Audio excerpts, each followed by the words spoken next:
Imagine being a successful hip-hop artist, a committed husband, and yet you're perceived as less of a man. That's the reality for Papoose. In an industry that often glorifies hypermasculinity, Papoose finds himself at the center of a peculiar narrative. Despite his undeniable success in the hip-hop scene and his unwavering commitment to his wife, Remy Ma, he's often labeled as a beta male. Papoose, a Grammy-nominated artist, has carved out a respectable career in a fiercely competitive industry. He's gifted us with hits that have topped the charts and earned him a loyal fan base.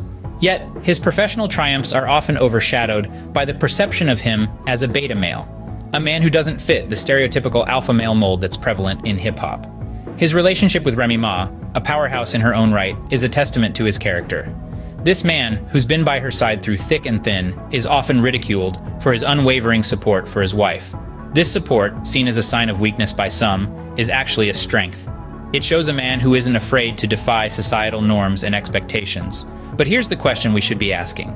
Is the perception of Papoose as a beta male fair? Is it an accurate representation of who he is, or is it a gross misunderstanding? Let's dig in. Let's take it back to a pivotal moment, one that sparked a surge of criticism and judgment: Papoose's birthday party. It was on this day that the hip-hop world was set abuzz, with Remy Ma making an unexpected appearance. The whispers started almost instantly. The public's judgment was swift. Papoose was being emasculated, they claimed, his alpha status questioned. Let's analyze this situation from a few angles. Picture the scene.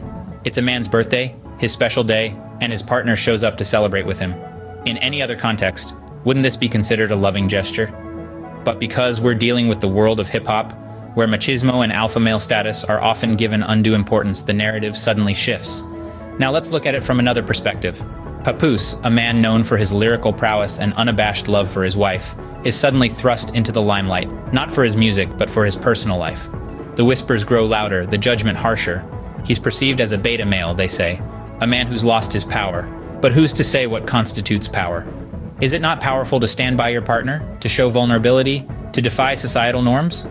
The incident at the birthday party was a catalyst for a deeper conversation, a conversation about the rigid definitions of masculinity in hip-hop. It was a moment that sparked debate and brought to light the often toxic expectations placed on men in the industry. And yet, amid all the noise and criticism, Papoose remained unfazed. He stood by his partner, defying the critics and challenging the status quo. His actions spoke volumes about his character. They showed a man who's confident in his own skin, a man who's not afraid to challenge societal norms and expectations. So, was this incident a public emasculation or a simple misunderstanding blown out of proportion? The answer, as always, lies in the eye of the beholder. Now let's tackle this alpha-beta dynamic head-on, especially in the context of the hip-hop industry. This world has always been a breeding ground for stereotypes, expectations, and pressures. It's a place where the alpha male ideal is often glorified, a tough, dominating, and assertive figure who's never seen as weak or vulnerable. But let's think about it. Isn't it a bit unrealistic to expect someone to always fit this mold? Isn't it even harmful? After all, we're talking about human beings, not characters in a comic strip. We all have our strengths and weaknesses, moments of power, and moments of vulnerability.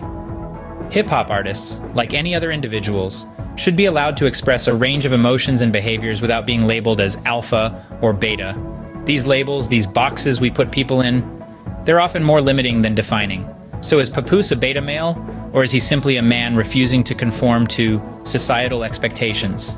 In the end, it's clear that the perception of Papoose as a beta male is largely based on misconceptions and stereotypes. We've dissected the misunderstood perception, delved into the birthday party incident, and looked at the alpha and beta male dynamic in hip-hop. These narratives often stem from societal pressure and misunderstanding. Remember, what makes a man alpha or beta isn't defined by societal norms, but by his character and actions. So before you pass judgment, take a second look. And don't forget to like, comment, and subscribe for more insights like these.